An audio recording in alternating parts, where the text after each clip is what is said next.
couple of months ago, I was on a small road trip and needed to stop for gas and a few drinks before heading back on the road. The station I found was one of those run-down places just off the highway, the kind with flickering lights and a faded sign that barely looked open. I didn't think much of it.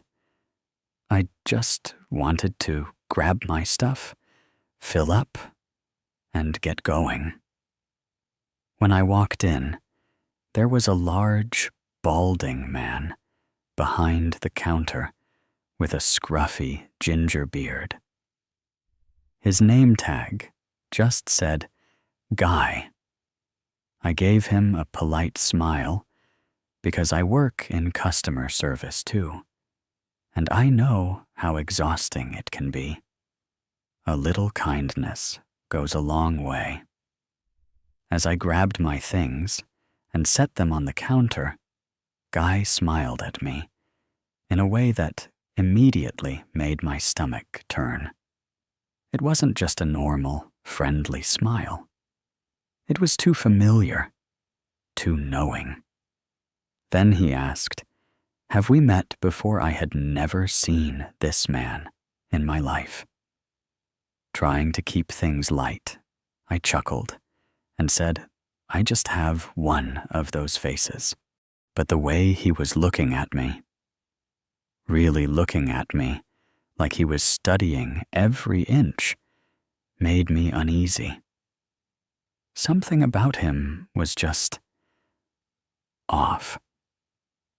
He took way too long ringing me up, moved painfully slow, stretched out the interaction like he didn't want me to leave. Then, out of nowhere, he said my dead name. I froze. I hadn't told anyone that name in years. I go by Royal. That's how I introduce myself. That's all anyone knows me as. I wasn't using a card, just cash. So there was no way he could have seen my name anywhere. It was like he pulled it straight out of thin air. I forced a smile, brushing it off the best I could. "No, I go by Royal," I corrected him, hoping he'd just drop it. But his expression darkened. He scratched at his beard, and I swear I saw something flake off onto the counter. I don't know if it was dandruff or dried blood, but either way, my stomach turned. I grabbed my change and bolted out of there.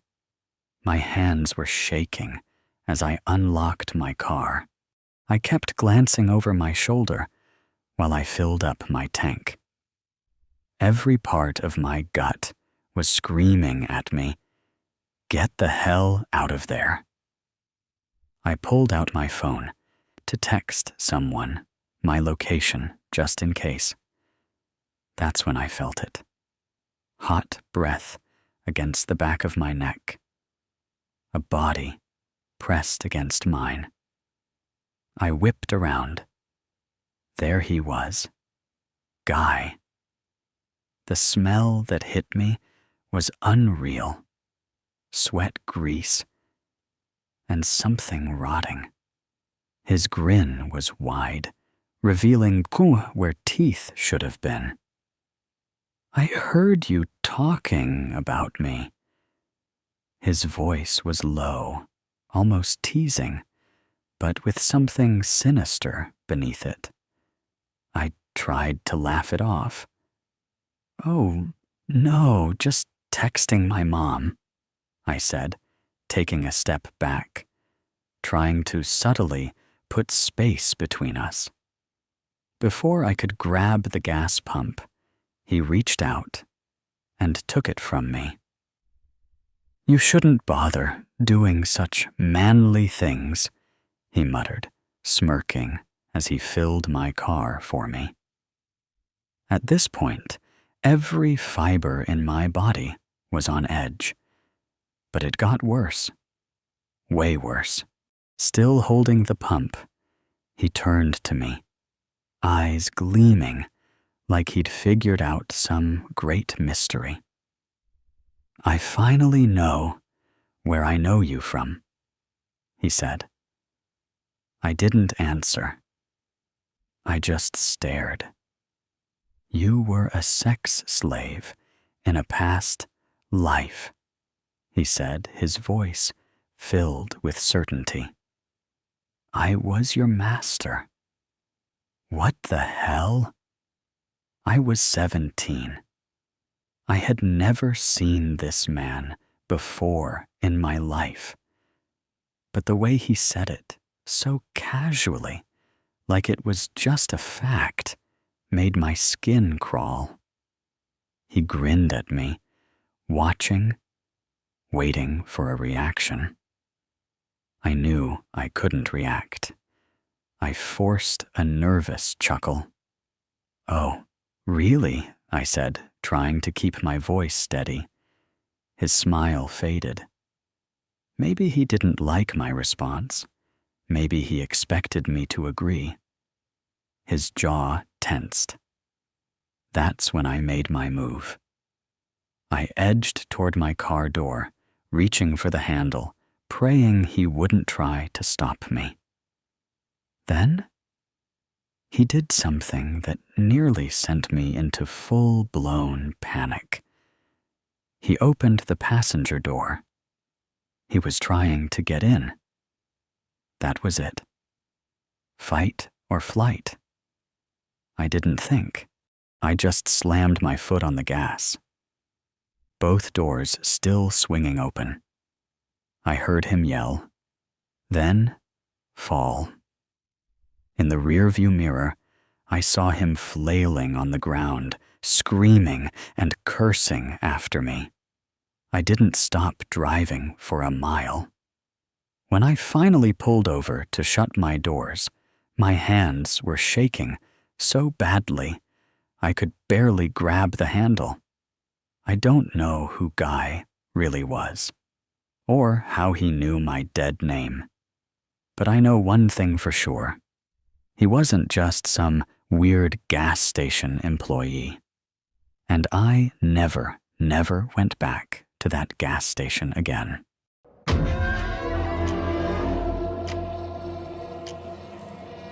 I had just gotten off a long shift and was making my usual Christmas drive upstate to my aunt's house. The route was mostly dark, empty stretches of highway, cutting through miles of rural nothingness. Halfway there, I realized I was running low on gas. Annoyed because my brother swore up and down he'd filled the tank the day before I started looking for a station. Eventually, I spotted a janky old sign that looked like someone had slapped it together in their garage. It read, "Gas, next exit," in what looked like hand-painted letters. Not exactly official, but I figured it was worth a shot. People do this kind of thing all the time for fruit stands and mom-and-pop diners. So I took the exit. It turned into a narrow, cracked road that twisted through dense woods. Almost immediately, I regretted it. It was pitch black, the kind of dark where your headlights barely seemed to cut through it. The further I went, the creepier it felt, like something out of a horror movie. But it was too late to turn back now. I was already committed. Eventually, I reached the gas station, and I instantly knew I'd made a mistake. It wasn't just old. It had been abandoned for years. The roof of the small convenience store had partially collapsed.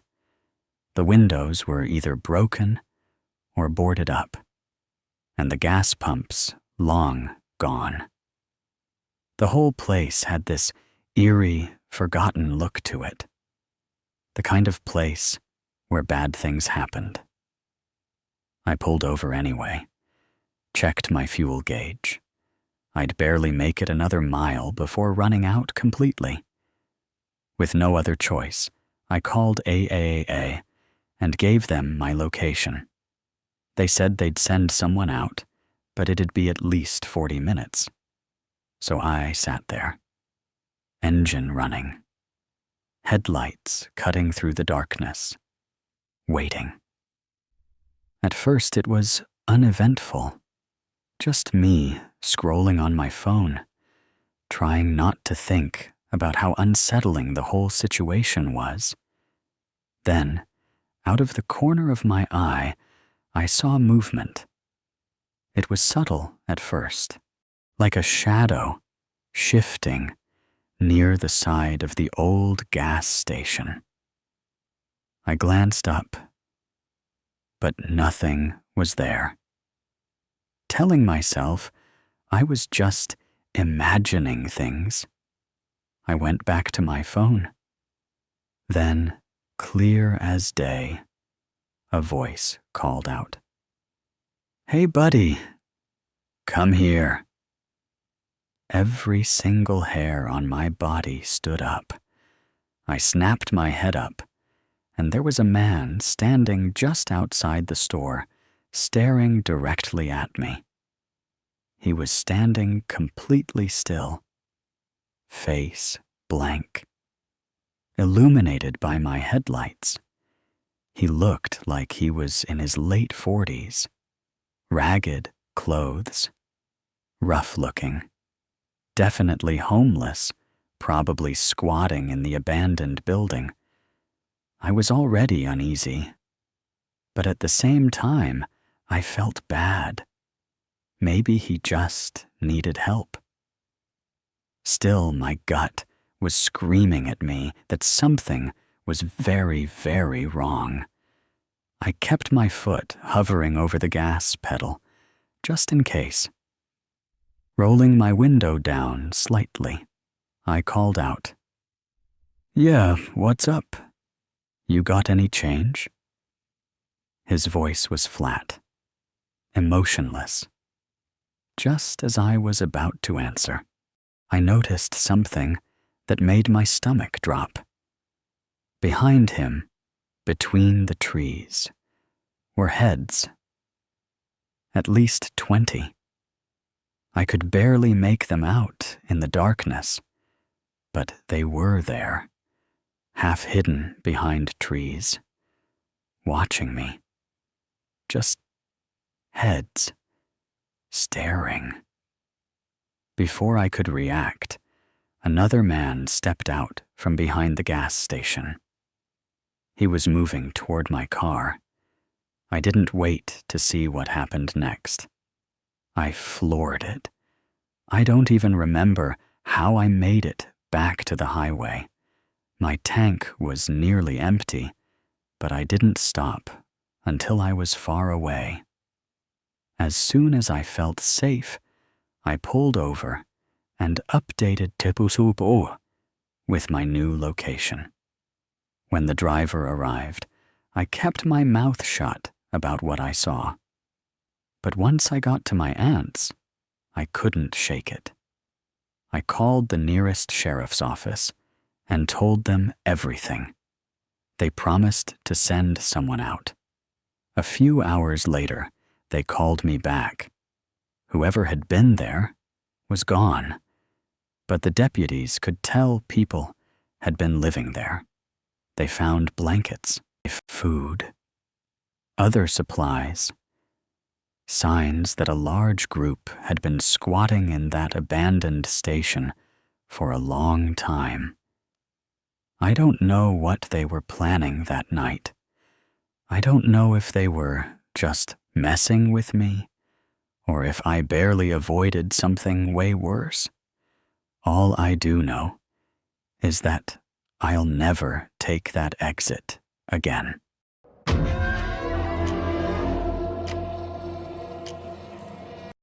It was a Saturday night, just before midnight, when I decided to make a quick run to the gas station near my house.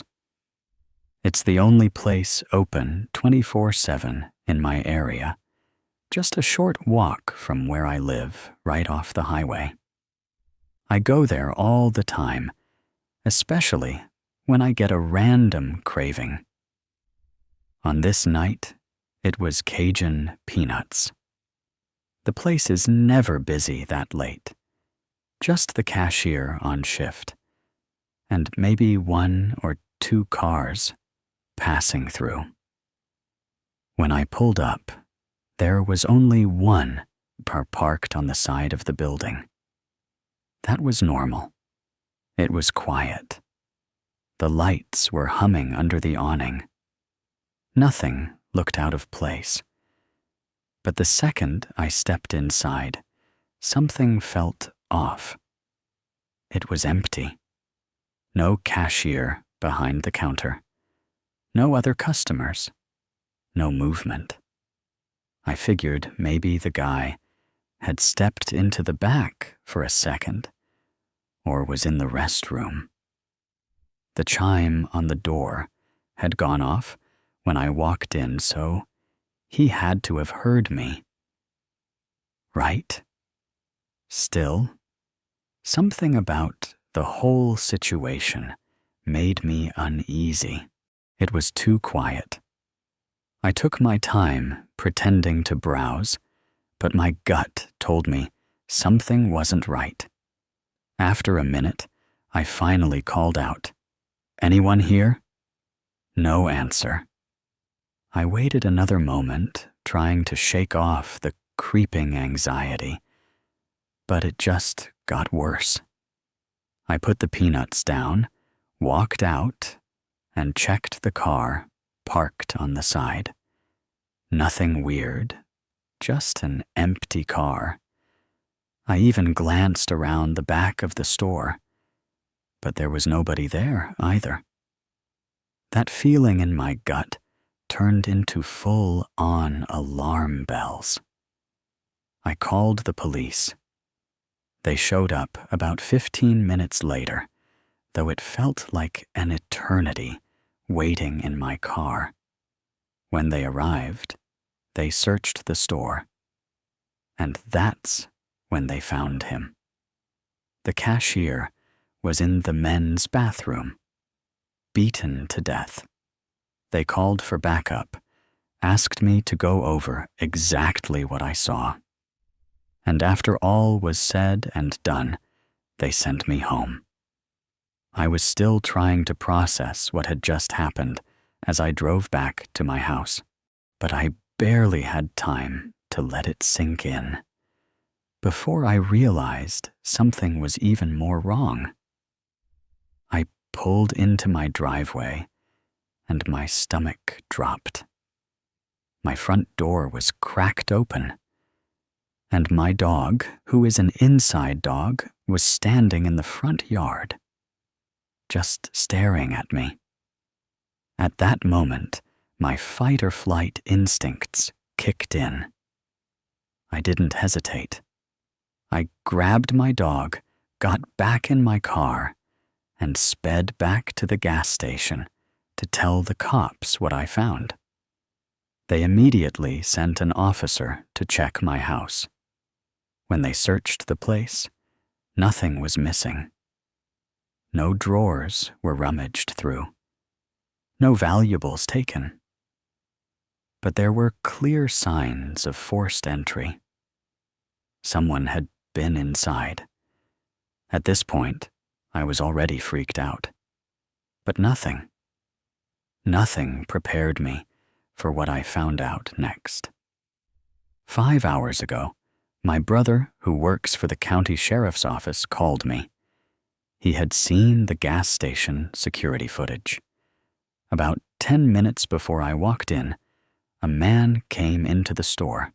He walked straight up to the cashier and started attacking him.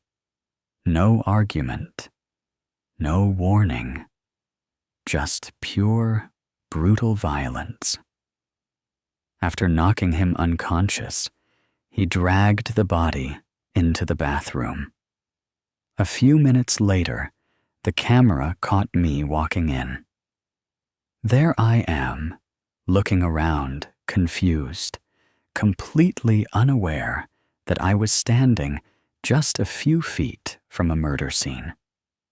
Then I walk out, check the car, get into my vehicle, and make the call to the cops. And that's when the worst part happens. As I'm sitting in my car, making the call, the guy walks out of the bathroom. He sneaks through the back door of the gas station, and before leaving the camera's view, he heads in the general direction of my house. I barely missed running into him. And not only that, he broke into my house afterward. Luckily, my wife wasn't home that night. She was out with friends, watching Beauty and the Beast for the 100th time. But I can't stop thinking about what would have happened if she had been home alone. This week, I installed a whole new security system, changed the locks, and reinforced my front door. But the thing that keeps me up at night, whoever did this, is still out there.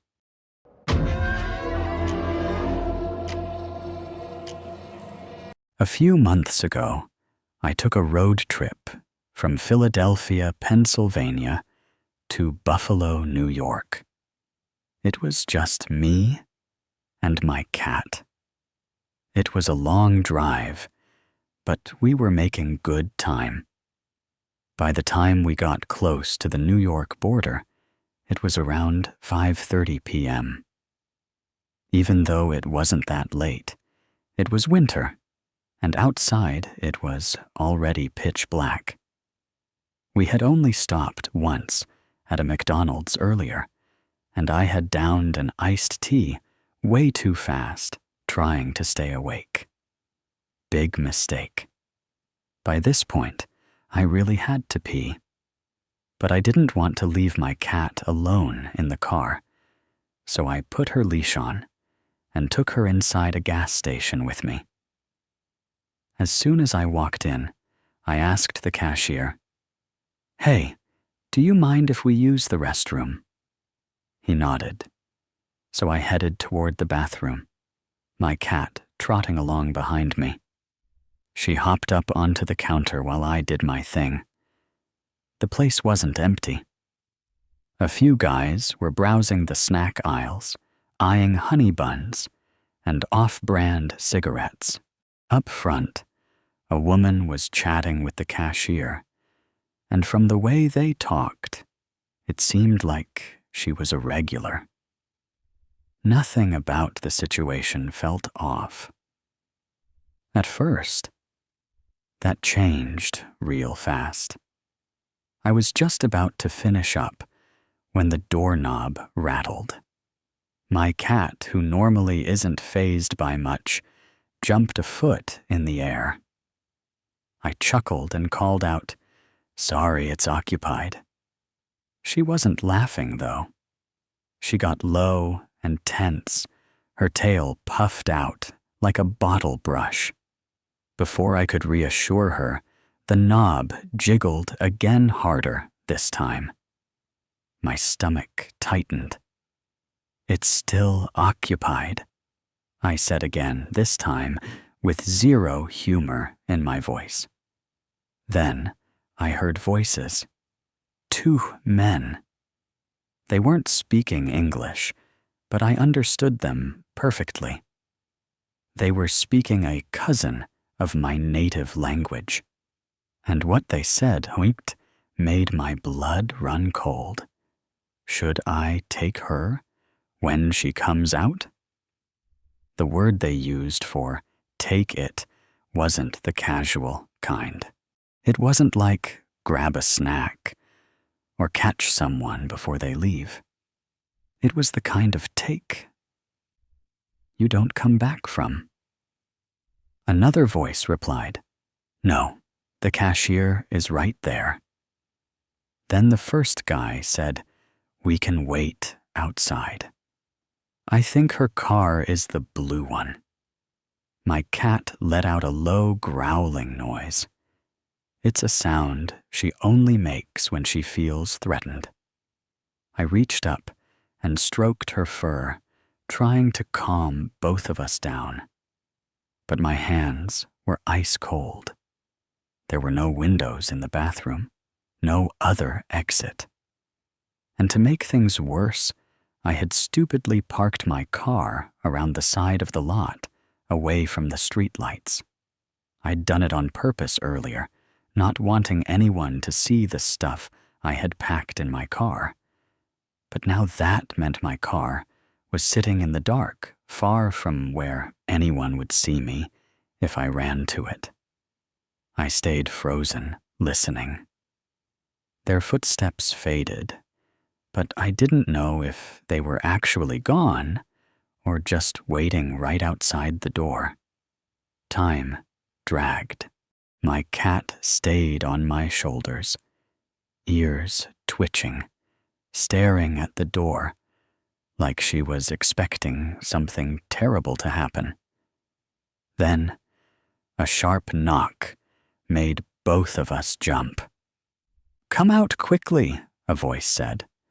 "My girlfriend will lead you through the back to your car. Those guys are standing by the pumps." It was the cashier. And I think the woman he'd been talking to was with him now. Normally, I wouldn't just trust a stranger telling me to follow them into a back hallway.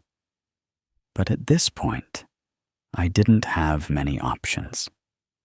The front entrance meant walking straight past whoever was waiting for me. I cracked the door open just enough to see it really was the woman from before. She motioned for me to hurry. Heart pounding, I slipped out, holding on to my cat's leash as she guided me toward the back exit.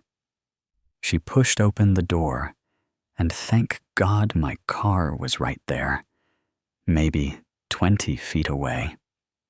I wanted to sprint, but I forced myself to move carefully. Then I remembered something important. I had set my car alarm. If I opened the door too fast, the damn thing would start blaring. I reached into my pocket and hit the unlock button. The alarm blared anyway. I yanked the car door open, and my cat, terrified by the noise, clawed the hell out of me as I jumped inside. Blood ran down my arm, but I didn't care. I slammed the door shut, locked it, and threw the car into reverse. As I peeled out of the parking lot, I glanced toward the gas pumps. 2 men stood near a blue car smoking. They didn't even realize I was gone.